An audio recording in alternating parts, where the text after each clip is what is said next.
Est-ce que c'est moi qui ai décidé de croire en l'Évangile ou est-ce que c'est Dieu qui me l'a permis? C'est une question qui soulève encore aujourd'hui énormément de débats. Ça a été le cas pendant des siècles et des siècles. Je vais vous donner une analogie pour vous aider à comprendre. On va utiliser l'analogie de l'horloge. Au premier plan, quand vous regardez à l'horloge, il y a les aiguilles qui, minute après minute, tournent et nous donnent l'heure avec précision. De la même manière, pour nous, au premier plan, on a l'impression que j'ai entendu l'évangile, j'ai exercé mon libre arbitre pour y croire et c'est comme ça que j'ai été sauvé. C'est aussi simple que ça, point final. Alors qu'en réalité, c'est beaucoup plus complexe. Si vous laissez les saintes écritures vous guider, il y a ce qu'on appelle les causes premières et les causes secondes. Là, je viens de vous parler des causes secondes. Alors qu'en réalité, vous avez les causes premières qui se trouvent derrière les aiguilles. Vous avez tout un réseau d'engrenages, de vis, de rouages qui s'actionnent les uns avec les autres pour entraîner le mouvement. Et ce n'est pas brutal, ce n'est pas violent, c'est naturellement en train d'entraîner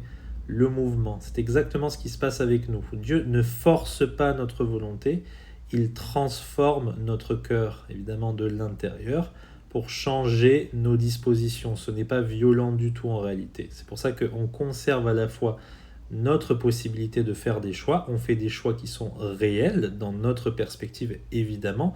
On est responsable de nos actes, mais derrière tout ça, il y a un système très complexe, un mystère, qui est que Dieu, il produit en nous le vouloir et le faire. D'accord? Notre cœur, à la base, ne désire pas connaître Dieu. Nous sommes déchus, nous sommes pécheurs. Il n'y a aucun de juste, pas même un seul. Aucun ne recherche Dieu. C'est pour ça que Dieu, il doit nous accorder la grâce de nous repentir et de croire en lui. C'est ce qu'enseignent clairement de A à Z les Saintes Écritures et on ne peut pas y échapper. J'espère que cette petite analogie vous aura aidé. Que Dieu vous bénisse.